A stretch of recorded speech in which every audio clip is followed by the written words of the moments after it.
ஊழலை எதிர்க்கக்கூடியவர்களுக்குமான போராட்டமாக பார்க்கிறது. எனவே இந்த போராட்ட களத்தில், நீதிக்கான போராட்டத்தில் நீங்களும் பங்காளர்களாக மாறுங்கள் என்று உங்களிடத்திலே அன்போடு நான் கேட்டுக்கொள்கிறேன். இன்றைக்கு இந்த தேர்தல் களத்தில் பேசப்படுகிற இரண்டு முக்கியமான விஷயங்கள். ஒன்று மது ஒழிப்பு.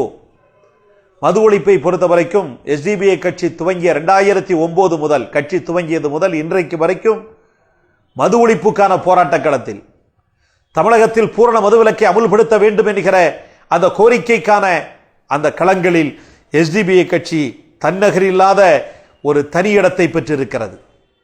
இந்த போராட்ட களத்தில் முத்திரை பதித்திருக்கிறது, தொடர்ந்து போராடி கொண்டிருக்கிறது.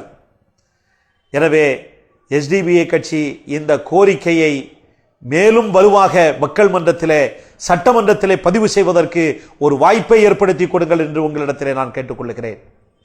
அதே போன்றுதான் ஊழல் ஒழிப்பு என்பது இன்றைக்கு பரவலாக பேசப்படுகிறது. ஊழலுக்கு எதிராக எஸ்டிபிஐ கட்சி தொடர்ந்து களமாடி கொண்டிருக்கிறது.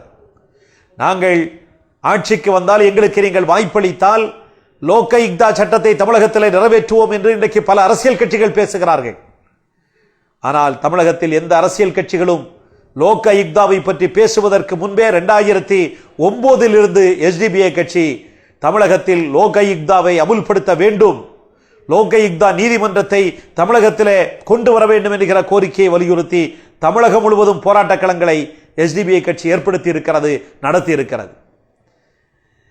எனவே ஊழலுக்கு எதிராக தொடர்ந்து போராடி கொண்டிருக்கிற, தொடர்ந்து களமாடி கொண்டிருக்கிற, தொடர்ந்து சமர் புரிந்து கொண்டிருக்கிற ஒரு மகத்தான பேர் இயக்கம் எஸ்டிபிஐ கட்சி.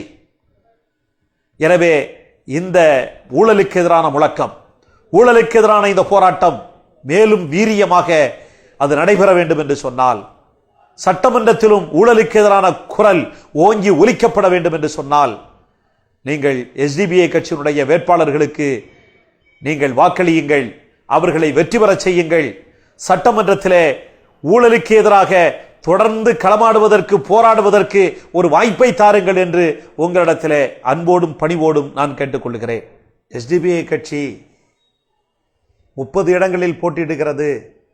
இவர்களுக்கு வாக்களித்தால் வாக்குகள் பிரிந்து போய்விடுமே, இவர்கள் வெற்றி பெற மாட்டார்களே, எனவே இவர்களுக்கு வாக்களிக்காதீர்கள் என்று கூட பேசுவார்கள். உங்கள் மனதை மாற்ற முயலுவார்கள். ஆனால் நான் உங்களிடத்தில் சொல்லிக் கொள்கிறேன், எஸ்டிபிஐ கட்சி வலிமை பெற்றாக வேண்டும். எஸ்டிபிஐ கட்சி பெருவாரியான வாக்குகளை பெற்றாக வேண்டும். அரசியல் களத்தில் வலிமையான சக்தியாக எஸ்டிபிஐ கட்சி மாற வேண்டிய அவசியம் இருக்கிறது. அது நீதிக்கான போராட்டத்தை வலிமைப்படுத்தும், இஸ்லாமியர்களுக்கான முக்கியத்துவத்தை அது மேலும் உறுதிப்படுத்தும், சிறுபான்மை மக்களுக்கான போராட்ட களத்தை அது மேலும் வலிவுபடுத்தும்.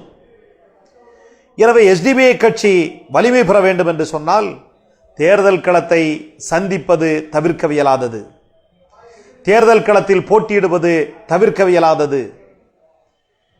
கடந்த தேர்தலில், கடந்த சட்டமன்ற தேர்தலில் 7 இடத்தில் போட்டியிட்டோம். இன்றைக்கு எஸ்டிபிஐ கட்சி 30 இடங்களில் தமிழகத்தில் போட்டியிடுகிறது என்று சொன்னால், கடந்த சட்டமன்ற தேர்தலில் 7 இடங்களில் மக்கள் அளித்த அந்த வாக்கு, மக்கள் கொடுத்த அந்த ஊக்கம், அதுதான் இன்றைக்கு இந்த தேர்தலில் 30 இடங்களில் போட்டியிட வைத்திருக்கிறது. இந்த தேர்தலில் நீங்கள் அளிக்கிற ஊக்கமும் ஆக்கமும், நீங்கள் அளிக்கிற பெருவாரியான வாக்குகளும் எஸ்டிபிஐ கட்சி அடுத்த தேர்தலில் 234 தொகுதிகளிலும் தமிழகத்தில் களமாடுவதற்கு, தமிழகத்தில் ஒரு வலிமையான சக்தியாக மாறுவதற்கு அது ஆக்கமளிக்கும், ஊக்கமளிக்கும், அது உற்சாகத்தை உருவாக்கும் என்பதை நீங்கள் மனதில் கொள்ள வேண்டும். எனவே எஸ்டிபிஐ கட்சி வாக்குகளை பிரிக்கும், எஸ்டிபிஐ கட்சி வெற்றி பெறாது என்று சொல்லக்கூடியவர்களிடத்திலே நீங்கள் உரக்க சொல்லுங்கள், எஸ்டிபிஐ கட்சி வெற்றி பெறும். நாங்கள் அளிக்கிற அந்த வாக்கு ஒரு நல்லவனுக்கு அளிக்கிற வாக்காக இருக்கட்டும், ஊழலுக்கு எதிரான வாக்காக இருக்கட்டும், மதுவிற்கு எதிரான வாக்காக இருக்கட்டும், எஸ்டிபிஐ கட்சியை வலிமைப்படுத்துகிற ஒரு வாக்காக இருக்கட்டும், எஸ்டிபிஐ கட்சியை ஒரு மாபெரும் சக்தியாக மாற்றுகிற ஒரு வாக்காக இருக்கட்டும் என்று நீங்கள் தைரியமாக அவர்களிடத்தில் நீங்கள் சொல்லுங்கள். எஸ்டிபிஐ கட்சி ஒற்றுமைக்கு எதிரானதல்ல, எஸ்டிபிஐ கட்சி ஒற்றுமைக்கு எதிரானதல்ல. அவர் போட்டியிடுகிறார், இங்கே விலகிக் கொள்ளுங்கள், இவர் போட்டியிடுகிறார், அங்கிருந்து விலகிக் கொள்ளுங்கள் என்று சொன்னால், தேர்தல் களத்தில் ஒரு அரசியல் கட்சியாக வளர்ந்து கொண்டிருக்கிற ஒரு மாபெரும் தேசிய அரசியல் பேரியக்கமான SDPI கட்சி எந்த தொகுதியில் போட்டியிட முடியும்? எனவே இன்னொரு அரசியல் கட்சிக்காக ஒரு அரசியல் கட்சி போட்டியிலிருந்து விலகுவது என்பது அது அரசியல் களத்தில், தேர்தல் களத்தில் ஏற்கத்தக்கதல்ல என்பதை மிகச்சரியான முறையில் உங்களிடத்தில் பேசக்கூடியவர்களிடத்திலே நீங்கள் எடுத்துச் சொல்லுங்கள்.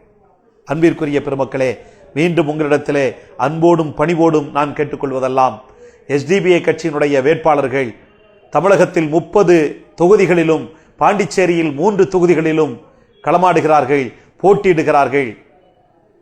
இதை மிகப்பெரிய ஒரு வாய்ப்பாக நீங்கள் கருதி SDPI கட்சியினுடைய வேட்பாளருக்கு நீங்கள் வாக்களியுங்கள். நல்ல வேட்பாளருக்கு வாக்களியுங்கள். உங்களுக்காக குரல் கொடுக்கிற, உங்களுக்காக ஓடோடி வருகிற, உங்களது பிரச்சனைகளில் கவனம் செலுத்துகிற, உங்கள் சமூகத்திற்காக பாடுபடுகிற SDPI கட்சியினுடைய வேட்பாளரை நீங்கள் ஆதரியுங்கள். கேஸ் சிலிண்டர் சின்னத்தில் நீங்கள் வாக்களியுங்கள். ஒரு மாற்றத்தை உருவாக்குவோம். உலகமெல்லாம் மாற்றத்தை விரும்புகிறது. உலகமெல்லாம் மாற்றத்தை பற்றி பேசுகிறது. யார் யாரெல்லாமோ மாற்றத்தை பற்றி பேசுகிறார்கள். நீங்களும் மாற்றத்தை பற்றி யோசியுங்கள், மாற்றத்தை பற்றி சிந்தியுங்கள்.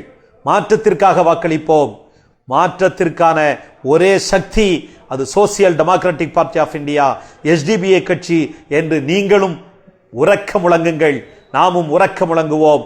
நாளைய தினம் அது நமக்கே சொந்தம் என்று நாம் எல்லோரும் உரக்க சொல்வோம் என்று சொல்லி உங்கள் அனைவர்களுக்கும் எனது அன்பான வாழ்த்துக்களை தெரிவித்து விடைபெறுகிறேன். நன்றி.